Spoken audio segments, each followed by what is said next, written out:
는 이제 새해가 돼서 이제 6살이 된 딸아이가 있습니다.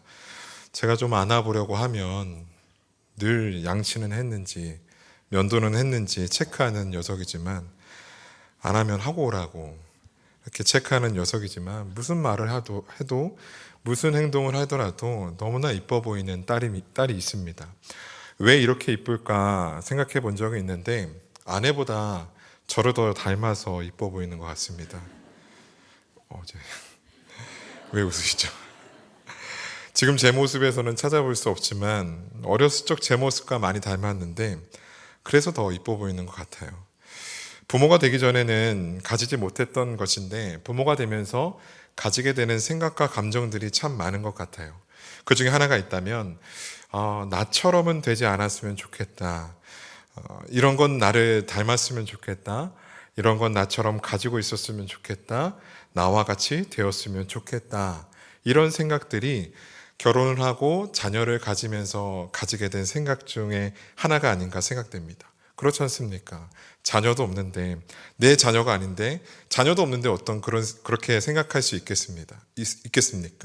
지나가는 다른 사람의 아이를 보고서, 쟤는 좀 나를 닮았으면 좋겠다라는 눈으로 쳐다본다면 굉장히 큰 오해를 가지게 만들 겁니다. 이러한 마음을 가지게 되는 원인은 분명합니다. 확실한 경험 때문이겠죠. 그렇게 살아갔던 삶의 경험들, 그렇게 살아가지 못했던 삶의 경험이 그런 생각을 하게 만든다라는 겁니다. 이런 말로 설교를 시작하고 있는 이유는 오늘 설교의 제목이기도 하면서 오늘 본문 중심에 자리 잡고 있는 사도 바울의 고백 때문인데요. 29절 하반절입니다. 같이 한번 읽어보겠습니다. 나와 같이 되기를 하나님께 원하나이다 하니라. 바울은 오늘 본문에서 누군가에게 자신과 같이 되기를 하나님께 원한다라고 말하고 있습니다. 본문을 통해서 우리가 살펴보겠지만, 그렇다면 바울이 이렇게 말했듯이 말하고 있는 자신과 같은 삶, 그 바울의 삶에서 경험했던 것은 무엇이었고 어떤 삶을 살아갔는지 우리는 알고 있지 않습니까? 어떤 경험이 있는 삶이었습니까?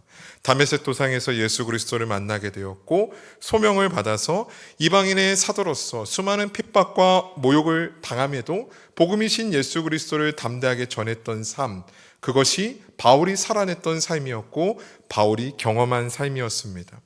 바울은 그렇게 자신이 살아냈고 경험했던 그 삶을 누군가도 경험하고 살아가라 권면하기에 주저하지 않고 있다라는 것입니다. 왜 그럴까요? 그 삶이 참으로 복되고 존귀한 삶이라는 믿음이 있었기 때문인 줄 믿습니다. 사랑하는 성도 여러분, 나의 자녀를 비롯해서 다음 세대를 향해서, 또한 이웃들을 향해서 나처럼 살기를 바란다고 권면할 수 있는, 그렇게 기도할 수 있는 믿음의 부모요, 선배요, 그런 이웃이 될 수 있는 저와 여러분들이 되기를 소망합니다. 복음이신 예수 그리스도를 믿는 믿음으로 살아가는 삶을 살아갈 때 누리게 되는 그 은혜를 경험해야만 그런 말을 할 수 있을 줄 믿습니다. 바라기로는 오늘 말씀을 통해서 우리의 삶을 한번 점검해 보았으면 좋겠습니다. 마땅히 자녀들과 다음 세대, 그리고 이웃과 세상을 향해서 나와 같이 되기를 원한다고 담대하게 말할 수 있는 삶, 나는 그런 삶을 살아가고 있는지를 생각해 보면서 그 존귀하고 복된 삶을 살아가기를 결단할 수 있는 이 시간이 되기를 바랍니다. 오늘은 그래서 한번 이렇게 질문을 던지고 대답을 해봤으면 좋겠는데요. 나와 같이 되기를 원한다라고 말할 수 있는 근거는 무엇일까? 첫 번째는 참되고 온전한 말에 있습니다. 한번 따라해 볼까요? 참되고 온전한 말. 나와 같이 되기를 원한다라고 말할 수 있는 근거가 어디에 있느냐? 참되고 온전한 말에 있다라는 겁니다. 바울의 변론이 계속해서 이어지고 있습니다. 바울의 변론은 명확합니다. 오늘 본문은 아니지만 오늘 본문 직전인 22절에서 23절을 통해서 바울이 지금껏 하고 있는 변론이 무엇이었는지를 명료하게 정리하고 있는데요. 제가 한번 읽어보도록 하겠습니다. 하나님의 도우심을 받아 내가 오늘까지 서서 높고 낮은 사람 앞에서 증언하는 것은 선지자들과 모세가 반드시 되리라고 말한 것 밖에 없으니 곧 그리스도가 고난을 받으실 것과 죽은 자 가운데서 먼저 다시 살아나사 이스라엘과 이방인들에게 빛을 전하시리라 함이니라 하니라. 자신이 전한 것은, 자신이 이방인들과 이 세상 가운데 전한 것은 구약의 선지자들을 통해 예언된 말씀이었던 그 예언된 말씀이, 구약의 선지자들을 통해서 예언된 말씀이 예수 그리스도를 통해 이루어졌다라는 것입니다. 명료하고 확신에 찬 바울의 이 같은 고백을 듣자 총독 베스도가 발끈하면서 반응하게 되는데요. 그 내용이 24절입니다. 한번 같이 읽어보겠습니다. 바울이 이같이 변명하매 베스도가 크게 소리내어 이르되 바울아 내가 미쳤도다 내 많은 학문이 너를 미치게 한다 하니. 여기서 24절에서 크게 소리내어라는 표현은 바울이 계속해서 변론을 이어나가고 있을 때 의도적으로 그 변론을 끊어버렸다라는 것을 말하고 있는 겁니다. 그리고서 뭐라고 말하고 있습니까? 바울아 내가 미쳤다. 내 많은 학문이 너를 미치게 만들었다라고 말하면서 많은 확신에 찬 명료한 바울의 변론을 끊고 있습니다. 굉장히 감정 섞인 이 총독 베스도의 이 말에는 그의 격앙된 감정도 드러나고 있지만 분명한 사실이 한 가지 담겨 있습니다. 그것은 정말로 바울은 많은 학문에 능통한 자였다라는 겁니다. 가말리엘의 문화였던 바울은 당시 그 누구보다도 많은 학문을 접했고 공부했던 사람이었다라는 겁니다. 실제로 바울은 히브리어와 수리아어, 헬라어와 라틴어에 능통한 사람이었고 웅변가였습니다. 이 사도행전과 이 서신서들의 기록들을 보면 구약 성경의 내용을 자유자재로 명료하게 인용하고 있는 모습들도 보게 되고 당대 사람들이 가지고 있었던 인식들을 꿰뚫어 버리는 그 통찰력 있는 변증들을 보여준다라는 겁니다. 이 총독 베스도의 입장에서는 바울은 정말로 많은 학문에 사로잡혀서 미쳐버린 자였다라는 겁니다. 그런데 이 말을 듣고 바울아 내가 미쳤다. 내 많은 학문이 너를 미치게 만들었다라는 이 베스도의 말을 듣고 바울이 어떻게 대답하고 있습니까? 25절의 말씀인데요. 바울이 이르되 베스도 카카여 내가 미친 것이 아니요 참되고 온전한 말을 하나이다. 내가 미친 것이 아닙니다. 참되고 온전한 말을 말하고 있는 것입니다. 라고 말합니다. 내가 말한 것은 학문에 사로잡혀서 하는 미친 말이 아니라 참되고 온전한 말이다. 참되고 온전한 말이다. 고린도전서 13장 9절에서 10절을 보면 예언에 대한 바울의 인식이 드러나는데요. 한번 제가 읽어보겠습니다. 우리는 부분적으로 알고 부분적으로 예언하니 온전한 것이 올 때는 부분적으로 하던 것이 패하리라. 그러니까 여기서 부분적으로 알고 부분적으로 예언하는 것이 패하게 되는 온전한 것이 무엇일까요? 하나님의 기록된 말씀이겠죠. 기록된 하나님의 말씀이 온전하게 오면 예언은 그친다라는 겁니다. 이 말씀에서 우리는 하나님의 말씀에 대한 바울의 인식을 알 수 있는데 그것이 무엇입니까? 하나님의 말씀은 온전함이라는 겁니다. 온전하다라는 겁니다. 26절에서 바울이 아그리빠 왕에게 하는 말을 봐도 알 수 있는데요. 바울이 이 일을 아그리빠 왕이 알고 있는 것이다 라고 말하는데 26장 2절을 보면 아그리빠 왕에 대해서 유대인의 모든 풍속과 문제를 안다고 소개하고 있습니다. 그러니까 아그리빠 왕이 알고 있었던 유대인에 관한 것, 그것이 무엇이겠습니까? 구약의 말씀들이겠죠. 그러니까 지금 본문에서 이 25절, 26절 이어지면서 말하는 것이 무엇이냐? 바울이 참되고 온전한 말이다라고 말하는 것이 무엇이냐? 하나님의 말씀이다라는 겁니다. 나의 어떠함이 아니라 하나님께서 주신 말씀이다라는 거예요. 나의 많은 학문이 아니라 하나님의 참되고 온전한 말 때문에 전하고 있는 것이다라고 말하고 있는 것입니다. 여러분, 나와 같이 되기를 원한다라고 말할 수 있는 근거는 어디에 있을까요? 참되고 온전하신 하나님의 말씀인 줄 믿습니다. 나의 율법적인 행위와 탁월한 성경적인 지식과 교회에서 가지고 있는 우리의 직분이 아닙니다. 오직 하나님의 말씀이 근거가 되어야 하는 줄 믿습니다. 나와 같이 되기를 원한다라고 세상 가운데 담대하게 말할 수 있는 그 근거는 우리의 어떤 썩어질 의로움이 아니라 오직 참되시고 온전하신 하나님의 말씀에 그 근거가 있다라는 겁니다. 여러분, 때로는 연약한 나의 모습 때문에도 주저할 수 있습니다.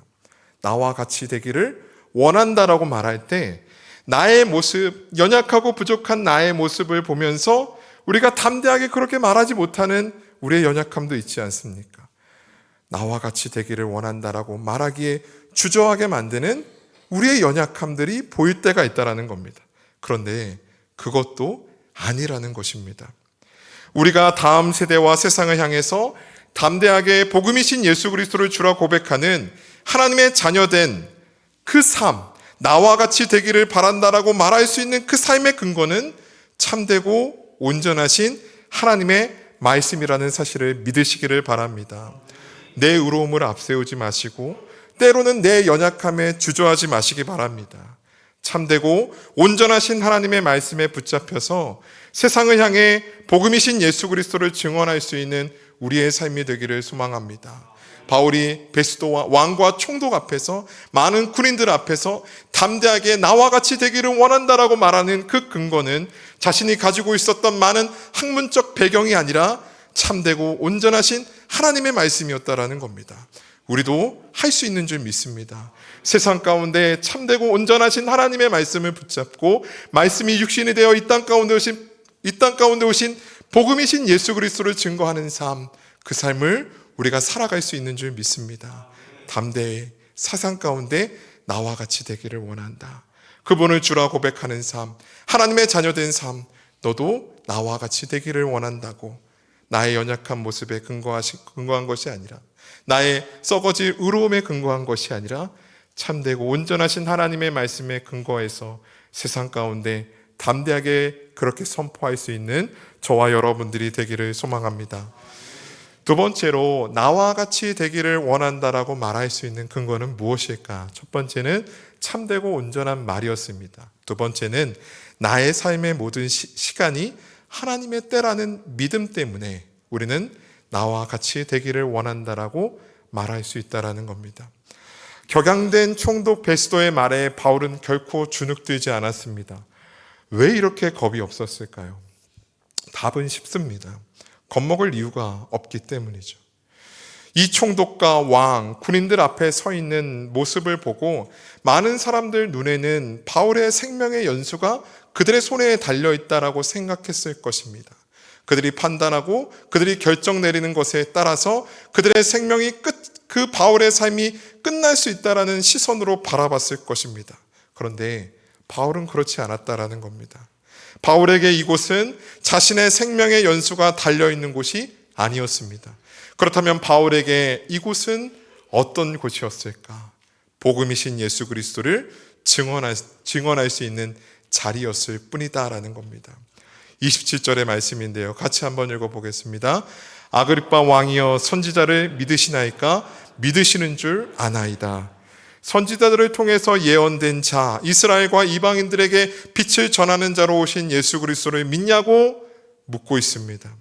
아그리빠는 바울의 이 말의 의도를 정확하게 알고 있었습니다. 그래서 이어지는 28절에서 내가 적은 말로 나를 권하며 그리스도인이 되게 하려 하는도다 말하고 있는 겁니다. 바울이 지금 아그리빠에게 복음이신 예수 그리스도를 증언하고 있다는 겁니다.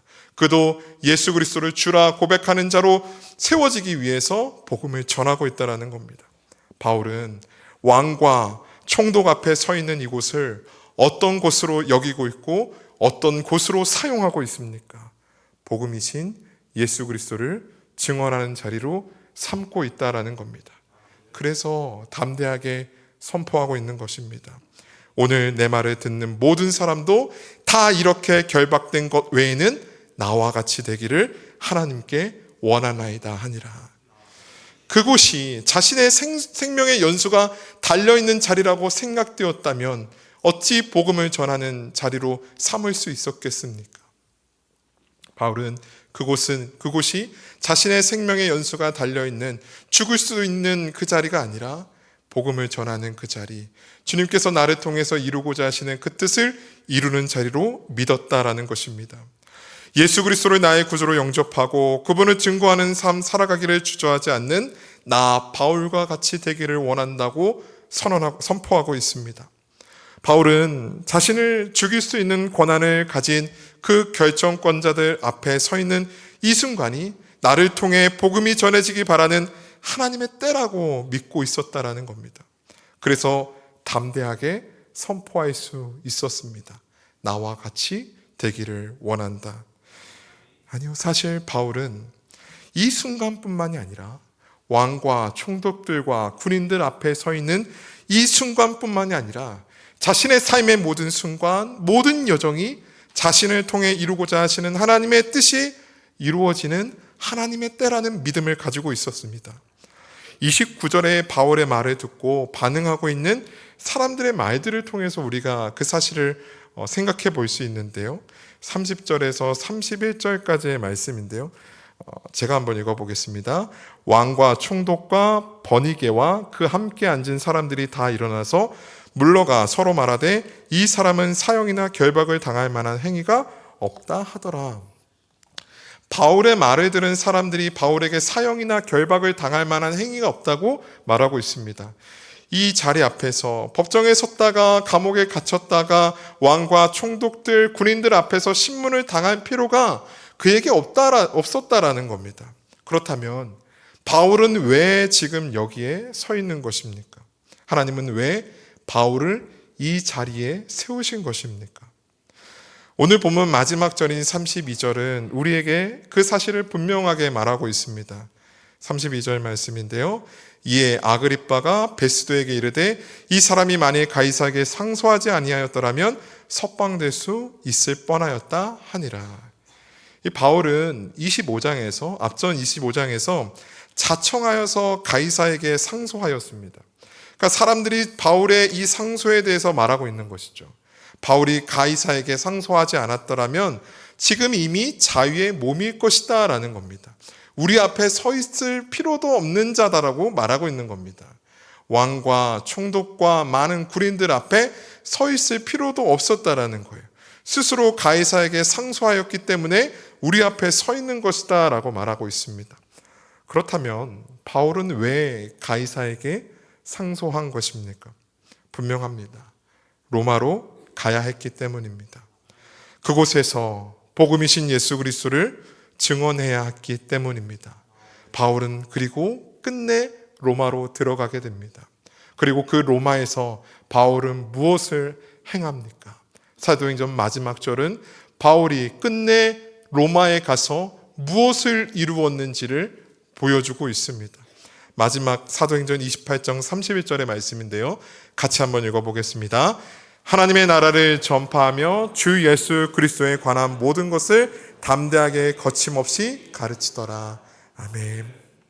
바울이 담대하게 나와 같이 되기를 원한다라고 말할 수 있는 것은 자신의 모든 시간이 복음이신 예수 그리스도를 땅끝까지 전하게 하시고자 하시는 하나님의 손에 붙잡혀 있는 하나님의 시간이었다라는 믿음이 있었기 때문입니다.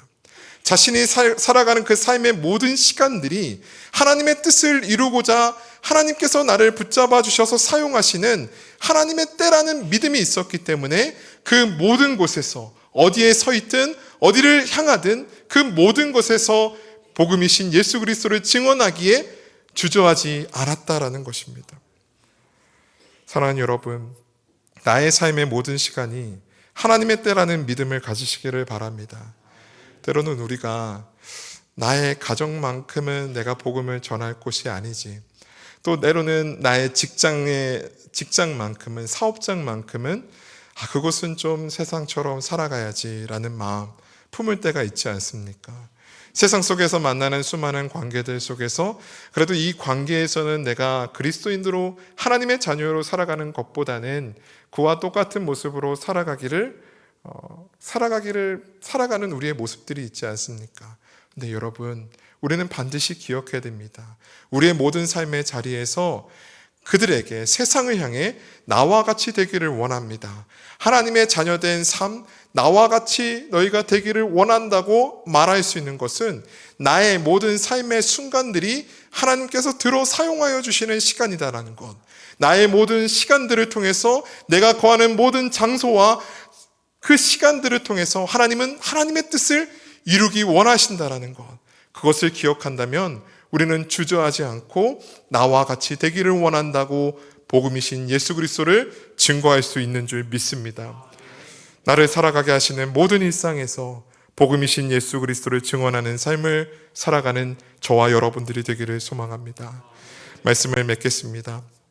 복음이신 예수 그리스도로 말미암아 하나님의 자녀된 나와 같이 되기를 바란다고 우리의 가족들과 우리의 이웃들과 세상을 향해서 담대하게 전할 수 있는 저와 여러분들이 되기를 소망합니다. 부질없는 나의 의로움도 아니고 연약한 나의 모습도 아닙니다.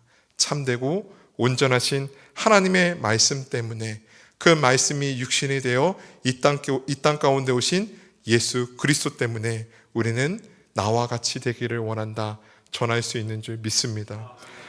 이 사람은 아니라고, 우리 가족은 안 된다고, 이곳은 그냥 직장이라고 생각하지 마시고 나의 삶의 모든 시간이 복음이신 예수 그리스도를 증거하는 하나님의 시간이라는 믿음을 가지고 담대하게 복음을 전할 수 있는 저와 여러분들이 되기를 소망합니다. 여러분, 복음을 전한다라는 적용 이전에 좀 우리가 하나님의 자녀된 삶에 대한 자긍심을 가졌으면 좋겠습니다. 우리가 자녀들에게 너는 나처럼 됐으면 좋겠다. 나와 내가 살았던 삶을 너도 살았으면 좋겠다라고 말할 수 있는 것은 내가 살아낸 삶에 대한 확신이 있기 때문이지 않습니까? 내가 살아낸 삶이 참으로 복되고 존귀한 삶이라는 확신이 있기 때문 아니겠습니까? 우리가 세상을 향해서 그런 자긍심을 가지고 살아갔으면 좋겠습니다. 하나님의 자녀된 그 삶이 참으로 복되고 존귀한 삶이라는 것, 그 삶이라는 것을 기억할 때 우리는 세상을 향해 나와 같이 되기를 원한다라고 선포하고 전할 수 있는 삶 살아갈 수 있는 줄 믿습니다. 그 귀하고 복된 삶 살아갈 수 있는 저와 여러분들이 되기를 소망합니다. 허락하신 말씀